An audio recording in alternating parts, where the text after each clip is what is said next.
Kamu mungkin sudah pernah mendengar mengenai bahan bakar fosil yang akan habis di masa depan, terutama minyak bumi yang diprediksikan akan habis pada tahun 2052.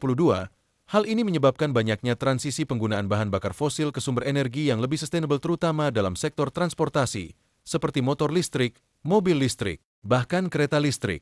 Tetapi bagaimana dengan pesawat terbang? Berat dari baterai menyebabkan listrik bukanlah alternatif yang baik bagi pesawat terbang. Oleh karena itu, peneliti mengembangkan SAF atau Sustainable Aviation Fuel. SAF tidak merujuk pada satu jenis bahan bakar, tetapi merujuk pada setiap bahan bakar penerbangan yang terbarukan atau yang berasal dari limbah yang memenuhi kriteria sustainability. SAF dapat terbuat dari berbagai macam bahan dasar, seperti sisa minyak goreng, sampah rumah tangga, tanaman, kayu, dan alga. Selain menangani masalah cadangan minyak yang semakin menipis, SAF juga mengurangi emisi karbon yang dihasilkan dari penerbangan. Pada umumnya, SAF dapat mengurangi gas rumah kaca yang dihasilkan hingga 80% dibandingkan dengan bahan bakar konvensional. Bahkan pada penggunaan bahan baku dan metode tertentu, SAF dapat mengurangi gas rumah kaca yang dihasilkan hingga 94% dibandingkan dengan bahan bakar konvensional. Meskipun penggunaan SAF memiliki keuntungan yang sangat besar, penggunaan SAF saat ini dibatasi hingga 50%. Dengan kata lain, dalam satu pesawat 50% bahan bakar yang digunakan ialah SAF dan 50% lainnya menggunakan bahan bakar konvensional.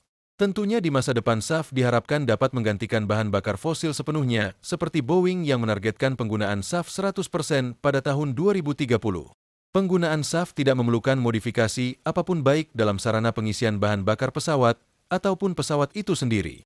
Namun SAF juga memiliki kekurangan, yaitu harga SAF yang lebih tinggi daripada bahan bakar konvensional, sehingga meskipun SAF dibatasi hingga 50% dalam suatu pesawat, perusahaan seperti Airbus hanya menargetkan penggunaan SAF 15% dari penerbangan global tahun 2024 dan 30% pada tahun 2030. Namun seiring dengan berkembangnya teknologi, SAF diharapkan dapat menekan harga bahan bakar pesawat dan meningkatkan persentase penggunaan SAF. Lalu apa yang bisa kita lakukan? Untuk SAF tentu saja kita harus mendukung pengembangannya. Namun di luar itu kita juga bisa mengurangi penggunaan pesawat ataupun kendaraan bermotor dalam jarak tempuh yang dekat, bukan seperti beliau yang satu ini. Selain itu, banyak hal lainnya yang dapat kita terapkan dalam kehidupan kita sehari-hari seperti 3R dan banyak metode lainnya. Meskipun hal tersebut tidak memiliki efek sebesar pengembangan SAF, namun hal tersebut akan membantu tujuan meraih sustainability sama seperti SAF.